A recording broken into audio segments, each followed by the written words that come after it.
I don't know if it's so much that I keep my curiosity alive. I think my curiosity keeps me alive. I think it is literally how I move about the world because I understand that growth is in the details. And if I want to be the best that I can possibly be, that does not happen apart from growth. And growth does not happen apart from curiosity. Welcome to the Curious Advantage podcast, an exploration of the idea of curiosity and its increasing importance for thriving in the digital age. From the authors of The Curious Advantage. Hello, and welcome to this episode of the Curious Advantage podcast. My name is Simon Brown, and today I'm here with my co-author, Garrick Jones. No Paul today, but we're delighted to be joined by Brandon Fleming. Hi, Brandon. Hey, Simon, it's good to see you, brother. Likewise. So Brandon is an award-winning educator. He's an author, he's an entrepreneur, and a transformational speaker. And he has an extraordinary life, which we are really excited to be hearing about today. And it's captured in the book Miseducated.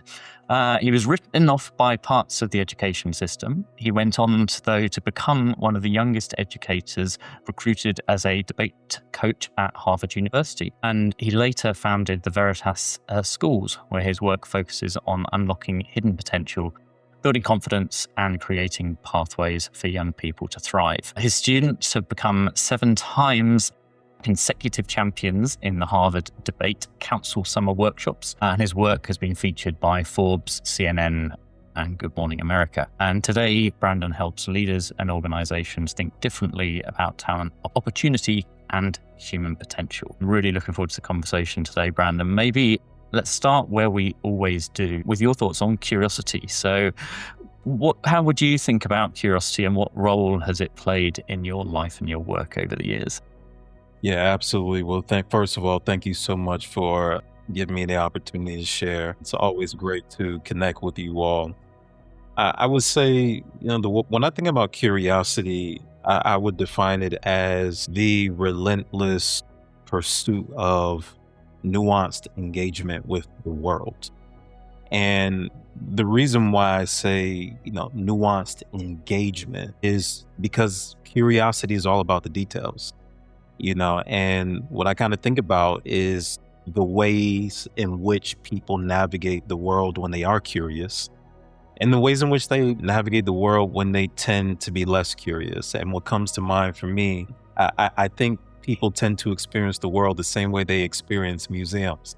And so if you've ever been to, an art museum, I recall being at the Louvre in Paris recently, and I noticed people navigate the museum very differently.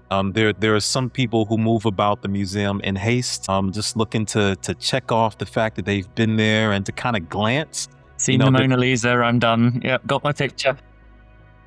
When it comes to curiosity, there are those who glance and there are those who study.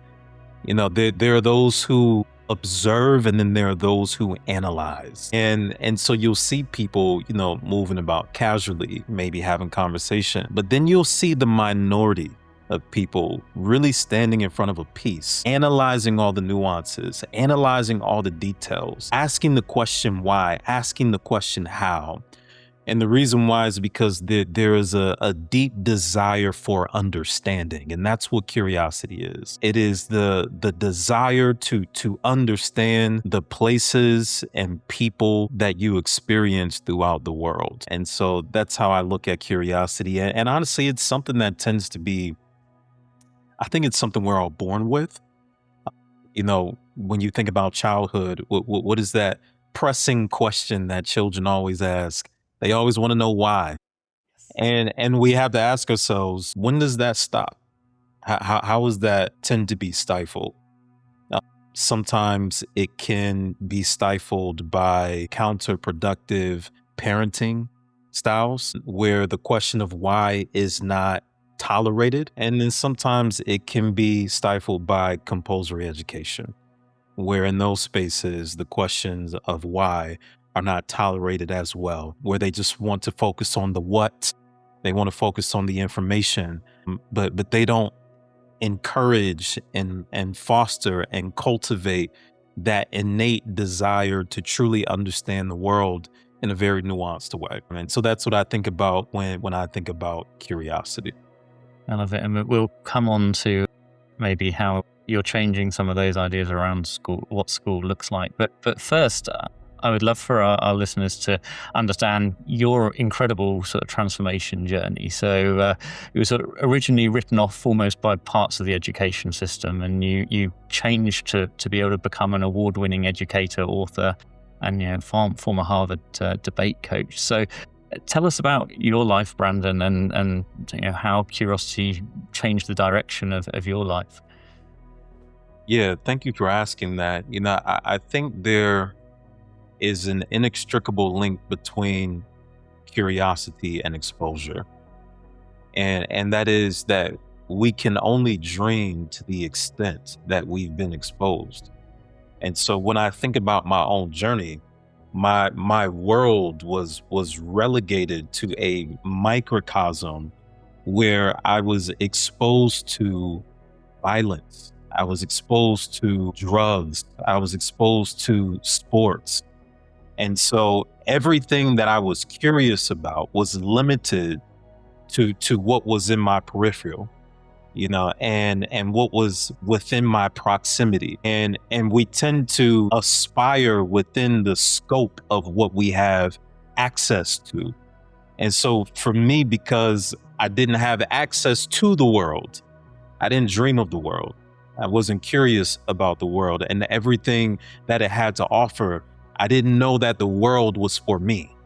I thought where I came from and everything that I experienced in it is what was designed for me because that was what was in reach. And what sparked curiosity for me is when I finally escaped from that world and saw that there was so much more available, so much more to enjoy and embrace. But it wasn't until I broke out of that microcosm of just cycles and cycles of poverty and abuse and trauma until I was open to something different. It really lands with me when you talk about the relationship between curiosity and exposure and what young people are exposed to, the context, and that they're exposed to the things, as you were saying, that they have permission or believe they have permission to access. The world is made for them. It really touches me a lot. Your memoir, you called it miseducated. Yeah. And why did you choose that word? And what does it mean to you? And what do you think our society still misunderstands about talent and potential? And young people, especially young people who don't fit the traditional mold, for example. Yeah. I called it miseducated. Notice I did not call it uneducated, because I think we are all educated by our circumstances. I think we are all educated by those who are responsible for teaching us, whoever that teacher might be. And I was taught by people who were taught by other people who transferred trauma from generation to generation. And I believed what my circumstances and my environment said about who I was. I was very much educated, but I was educated in all the wrong things. And so that's why I call it miseducated, because the education that I received from the streets did not reveal the truth of who I was. It only revealed the truth of my circumstances in that particular moment in time. And so growing up, by the time I was 12 years old, I had already been jumped into a gang. By the time I was 14 years old, I was the neighborhood dope boy. I was a kid who was on the corner selling drugs. I was selling drugs out of my lockers in school. I was selling drugs on the corners. And honestly, my life was heading in a direction that would have landed me at best in prison or at worst dead. And I believed what the system said about who I was. The system called me inept. The system called me incapable. The system said that I had learning disabilities, that I belonged in alternative school. That's what they said about me, and I believed it. What they did not call me was gifted. I had never heard anyone refer to me as gifted until I had a teacher. After I dropped out of college and ended up going back to college some time ago, or sometime after. I didn't know how I was going to survive in this world, of college when I had the equivalent of a middle school education level. I couldn't read well. I couldn't write well. I scored in the bottom percentile of the SAT and the ACT. The only reason why I got into school is because the particular school that I went to had very forgiving academic standards. And it just so happened that when I was on the brink of dropping out again, flunking out again, there was one teacher in particular who looked beyond everything that the world said was a problem about me. And she's the only one who saw my potential. And she was determined that if the system was not going to honor my gifts and what I had the potential to be, that she would do the work herself. That's And amazing. she met me on Saturdays and taught me how to read, taught me how to write.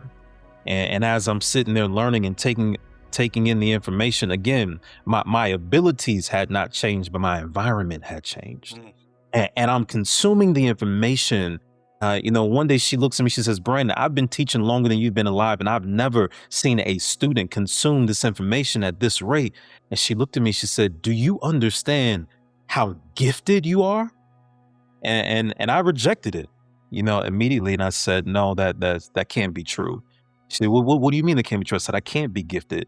And she's like, well, why would you say something like that? And I said, because I remember what they said about me. She said, listen, I don't care what they said about you. They miseducated you. You are gifted. And so that was the moment that changed my life forever. And I realized that she did for me on Saturdays what the school system could not do for me Monday through Friday. And she is the very reason why I decided that the solution that I was going to offer to the plight of American education was a Saturday school. It's amazing. This is sadly not a story that you hear only out of the United States. You hear it. We have the same problem in London, where we have kids who are misdirected and kids who are falling through the gaps. And we live in a large urban environment. But the same is true. Switzerland, where Simon lives, has similar problems, and it's global. I mean, it's a problem wherever we are urbanized. It's a problem wherever there is differences in society. And it's something that has to be overcome. And the other thing that strikes me is it's amazing how many times all of us talk about the one teacher who made that difference in our lives. I mean, you hear that so many times, that there's a teacher who saw something, spotted something, connected with us, engaged with us. I mean, I have one, of course. And you just realize something changes because of their attitude toward you. Would you say that was the one thing that kind of turned it around for you? Because clearly you're incredibly successful. You've made an incredible life for yourself, and something changed. Absolutely. Absolutely. It was the one thing that changed my trajectory because it helped me discover the truth about who I was and what I had the capability to do in this world and was called to be on earth. I made the decision that what she did for me, I was going to pay forward for the rest of my life, because it's not just me. It's about me. There's so many young people out there who are just like me, waiting for a teacher like that, who was willing to go above and beyond the call of duty to meet them where they are, to go after them, And so, yes, it was one of the most catalytic moments in my life. And it's what helped me discover my calling to be an educator. And take us through, Brandon, what that looked like. So how you took on that mantle to pay it forward. I think you had the Harvard Debate Council Diversity Project, and then that became later the Veritas Schools. Take us through what you've created off the back of that kindness, I guess, of one teacher. Yeah, absolutely. Well, it began in college. This journey of starting Saturday school started for me in college after that teacher transformed my life. And so I started teaching at-risk youth while I was in college through Saturday school. That then led me to Atlanta, Georgia, where I started teaching at a private school. Then I was recruited by Harvard University to become an assistant debate coach. And there, is a summer residential program where over 400 of the most gifted young scholars from over 25 countries worldwide they come to Harvard during the summer to study and compete. in an international academic debate competition. And when I made it to Harvard, I had a choice. Either I could be content, that I made it to this point of success in my life, but I could not be content because I remembered my responsibility. I remembered my own journey. I remembered what someone had done for me in creating access to something that would change my life forever. And so I decided to do the same. And, I thought about students back home in Atlanta who did not have the means to afford a private education, who did not have the means to afford summer programs at elite colleges, at Ivy League colleges. And so I decided to build a bridge. And I came up with an idea to start this pipeline program that would recruit students from Atlanta and feed them into the summer program on full scholarship. However, the university had a very, very understandable concern. They said, Brandon, how do you expect to take these kids from inner city Atlanta and bring them here to Harvard, where kids are coming from? We're talking about the top debaters from China, top debaters from throughout Europe, top debaters from elite boarding schools all throughout America, like Phillips Exeter, Hotchkiss, Choate, the list goes on, where kids have had access to this kind of training for all their lives. I understood the concern and said, how do you expect them to be able to keep up? And I said, I'll do it. So I'm going to spend the next year, every Saturday, teaching them philosophy, political science, sociology, psychology, debate, humanities, social sciences, rhetoric, all of those higher level academic disciplines that they don't have access to in their traditional school settings. I'm going to take the Harvard curriculum and I'm going to meet them where they are, just like a teacher once did for me. And 365 days, when they get to this campus next year, I will make sure that they are ready to compete against the rest of the world. And not only did that first group win, but all 7 cohorts that we've trained have won that competition at Harvard University. I have an aside. I mean, it's amazing when you talk about the liberal arts and the basics, the psychology, the social sciences, the philosophy, the rhetoric, the kind of basis of education, which came out of, medieval ages, teaching, the trivium and so on.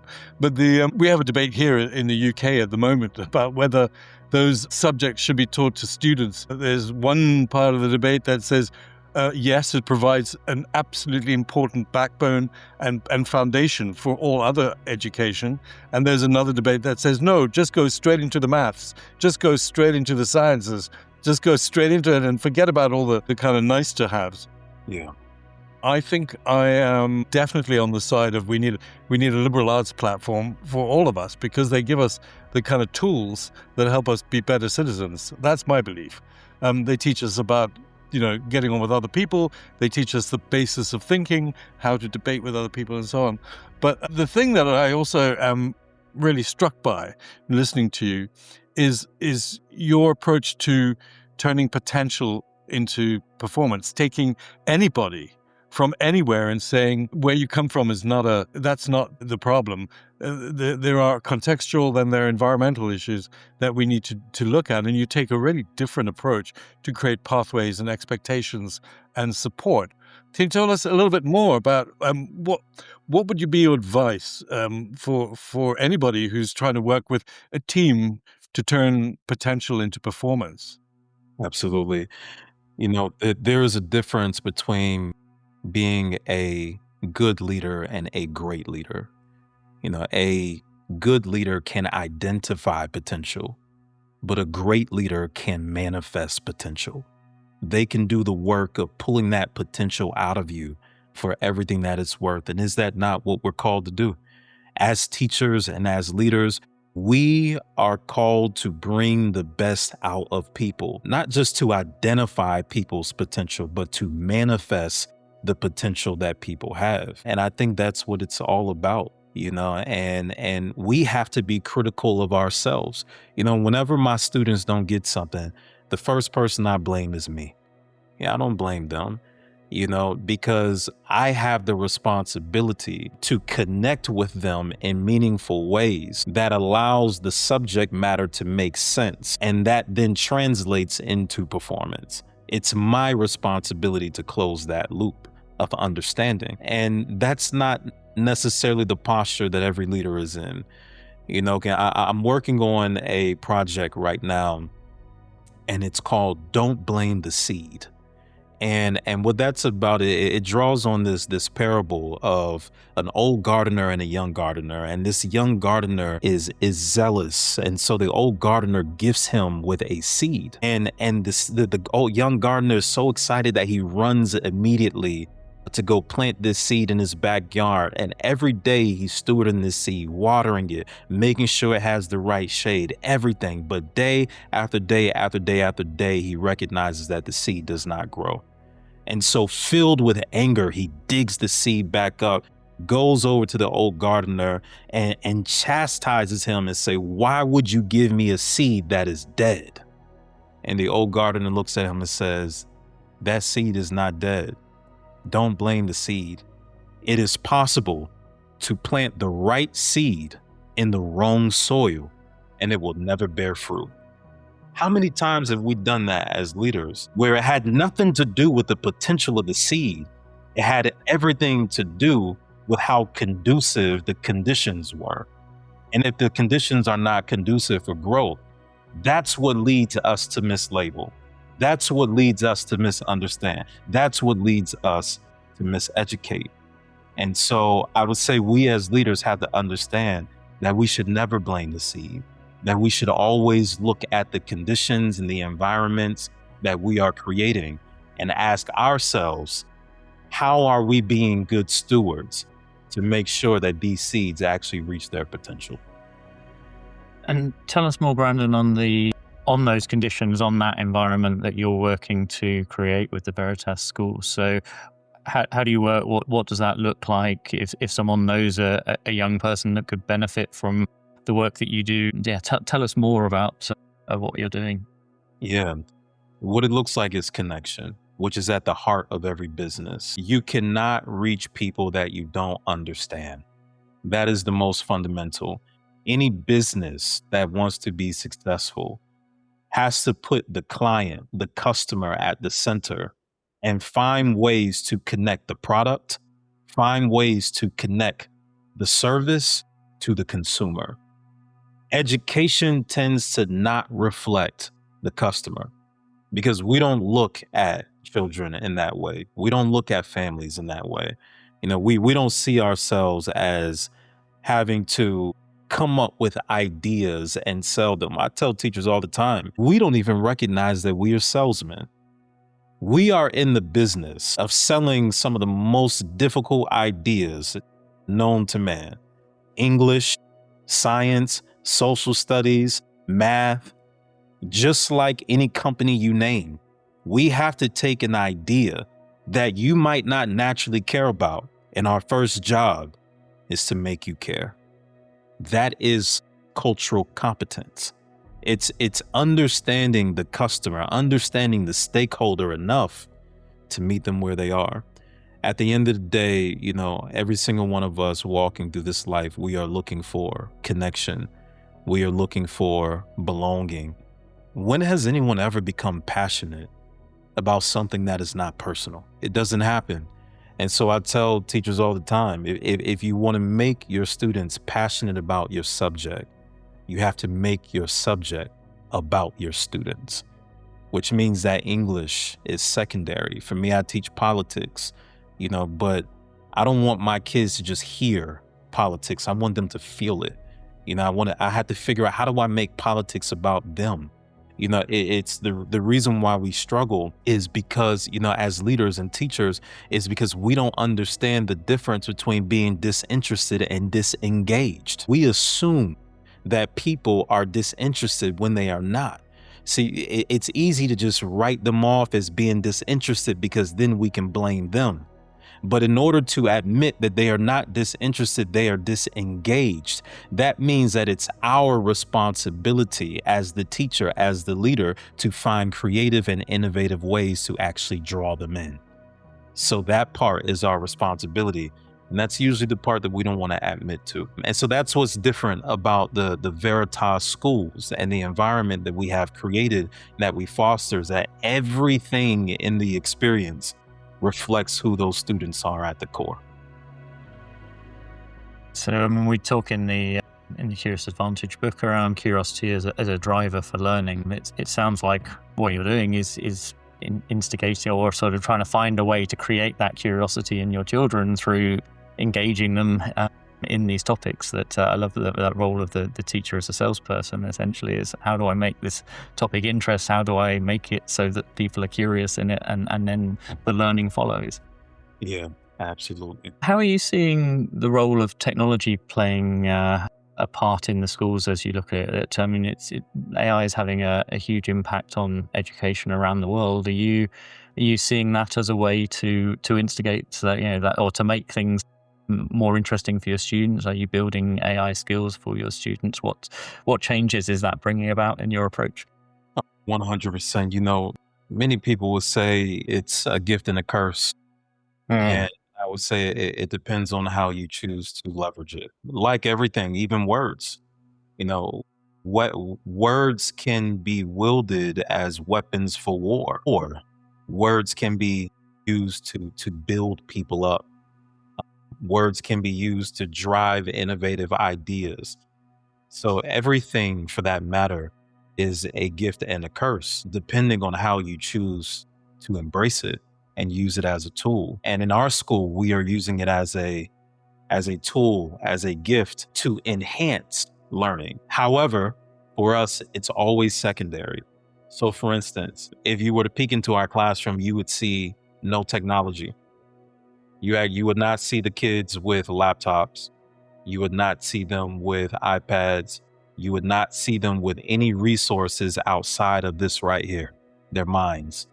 Because that's the first place.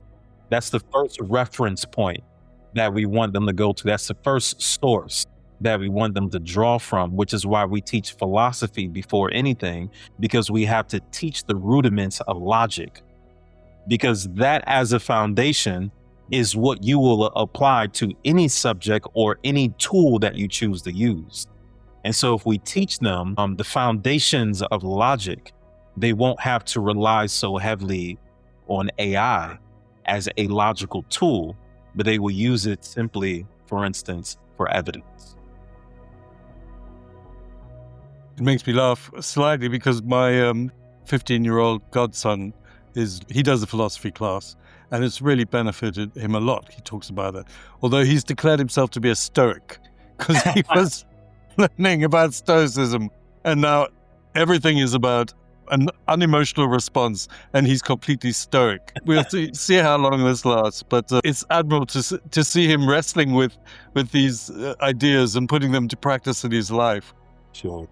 He's a great kid, actually, and I enjoy chatting to him. How do you see curiosity how do you see curiosity linked to the learning that the young people you're working with are doing? And in particular, how do you relate curiosity to helping kids be curious about what's beyond? You talked about the bubble, you talked about the extent of what people were exposed to when they were younger. How do you see young people being curious to go beyond that and to challenge the narratives they may have inherited about who they are and what's possible? Yeah, absolutely. First and foremost, curiosity is about investigation. And that's a lot of times not what is conditioned in a compulsory school environment. Investigation is a process. It's why academic subjects are called disciplines, because disciplines require a process. And so for us, we make sure they understand the importance of curiosity, the importance of investigation, which is rooted in questioning. You can't understand something that you don't question.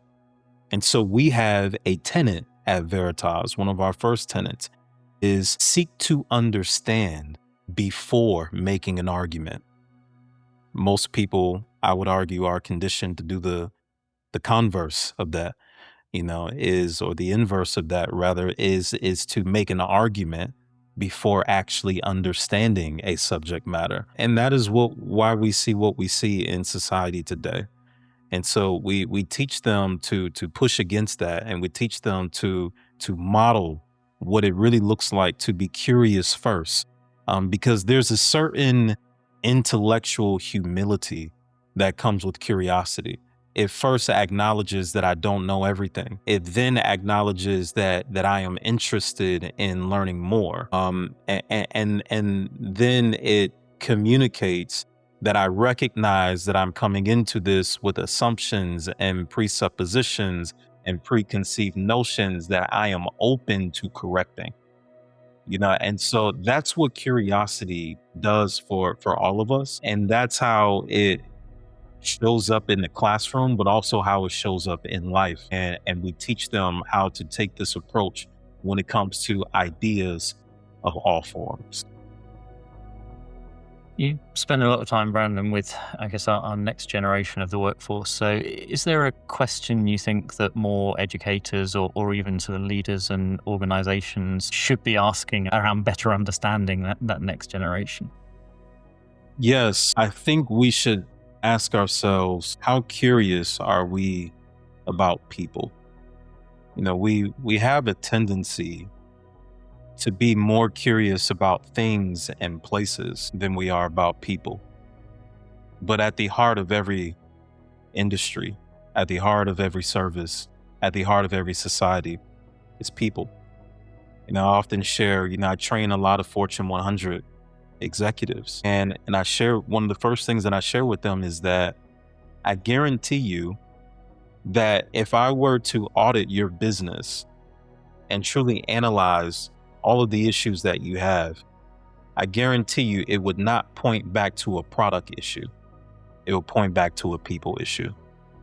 We live in a day where people understand their products, but they don't understand their people. In education, teachers understand their subjects, but they don't understand their students. And at the end of the day, we can only perform as well as we can serve people. And that's those who we serve with in a teammate capacity.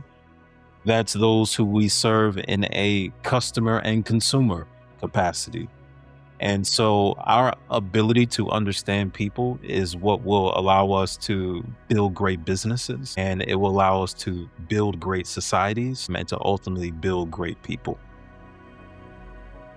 That's amazing. Beyond your current work and all of this that you're doing, what's something that you, Brandon, are genuinely curious about at the moment?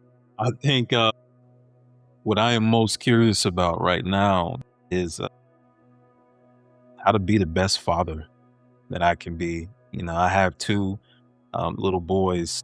One is getting ready to turn 3 years old, and the other is about to turn 5 months old. And at this point, I am curious about what life after work looks like. Curious about what fulfillment looks like. I'm curious about at the end of all of this, spending all this time to build what I've built and what I am building. Right now, Veritas is scaling into 2 additional major markets in the United States, and it's commandeering my time, and I just wonder what fulfillment looks like for me now. I wonder what it looks like, in the future. And I just wonder right now what it looks like to be the best father that I can possibly be, because there is no magical formula. There's no code to crack. It is truly a journey, and I want to develop to my potential on that journey.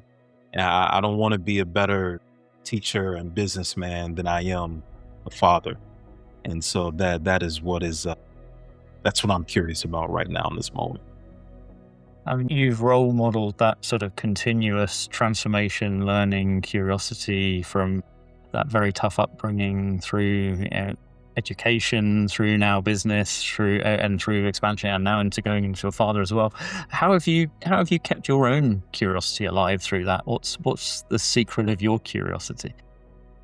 I'll be honest with you, Simon. I don't know if it's so much that I keep my curiosity alive. I think my curiosity keeps me alive. I think it is literally how I move about the world, because I understand that growth is in the details. And if I want to be the best that I can possibly be, that does not happen apart from growth. And growth does not happen apart from curiosity. And so I think it's what drives me every single day. The relentless pursuit of better is rooted in curiosity.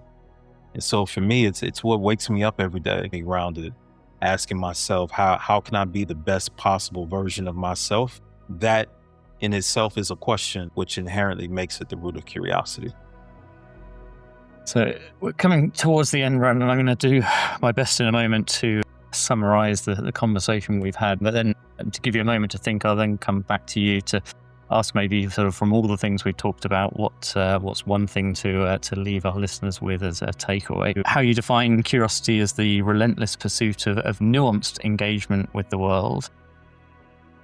The journey that you've had for that sort of unrelinquishing curiosity through how it's taken you on a transformational journey from those teenage years of joining a gang at 12 years old, selling drugs out of your school locker at 14, but then how one person interest in actually showing potential that you could have, spending the time to invest in you, floating that idea of you being actually gifted and what that means. I guess for any teachers listening, knowing that one person can make such a difference to someone's life, I hope is inspiring for anyone listening on that difference that one person can make, and how you transformed your life off the back of that. And I just love this notion of now your desire to pay it forward, that you started teaching in college, and that led then to your working with Harvard, that summer residential school, and how you then created the bridge, as you described it, to be able to open up to take kids from inner city Atlanta. And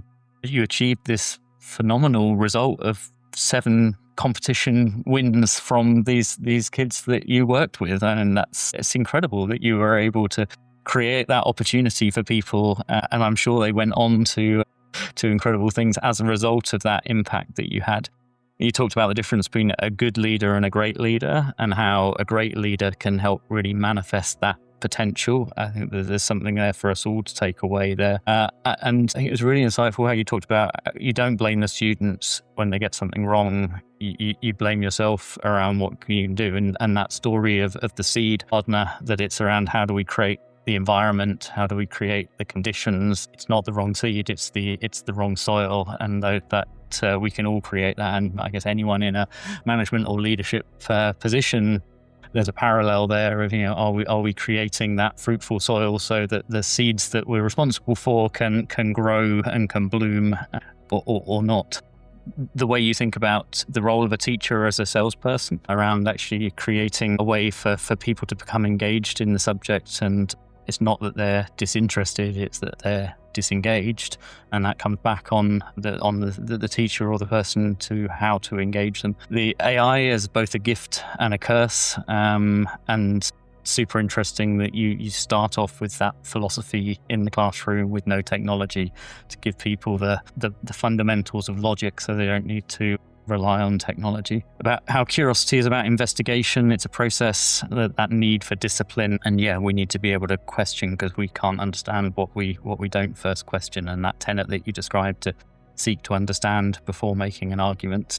And then your own curiosity and the things that you're curious about as a father now, but also what's life after work and the fulfillment that it brings. So you're an inspiration, Brandon, and I would love to hear what you're going to leave our listeners with.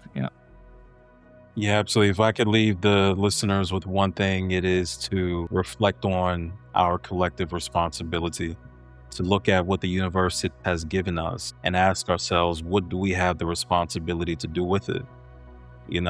One of the things that I share with my students all the time is that, there is nothing wrong with privilege. Sometimes people have the tendency to disparage privilege, but there's nothing wrong with privilege. It's all about what you choose to do with it. There's nothing wrong with power. It's all about how you choose to wield it. And so I honestly think that in a life where, it's so driven by achievement, one of the things that I ask my students to reflect on all the time is, I believe it is our responsibility whether you come from poverty, whether you come from privilege. We all have our own failures. We all have our own successes. We all have our own trials, and we all have our own triumphs. But I believe every single one of us has the responsibility to make somebody else's life better. And so I would invite listeners to reflect on, how are we doing that every single day? How are you using your gifts, your talents, your resources to make somebody else's life better than it was the day before? I thank you for all that you've done to have that positive impact on the world. And you're an inspiration for the rest of us as to what can we do to also take on that responsibility that you described. So I think lots of reflection for our listeners of what can we do, however small, to make things a better place. Thank you, Brandon, for a great conversation. Thank you, Brandon. Appreciate it. Thank you. I truly appreciate it. Thank you for having me. Thank you. So you've been listening to a Curious Advantage podcast. This series is about how individuals and organizations use the power of curiosity to drive success in their lives and businesses, especially in the context of our new digital reality. And it brings together the latest understanding from neuroscience, anthropology, history, business, and behaviorism about curiosity, and makes this useful for everyone.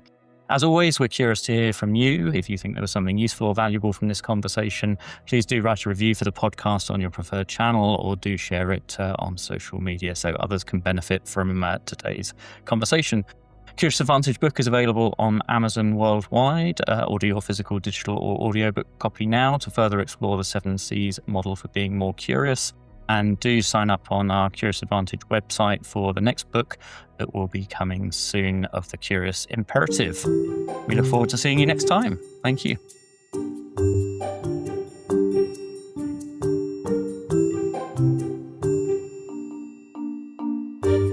Thank you for listening to the Curious Advantage podcast. The Curious Advantage book is now available to purchase on Amazon.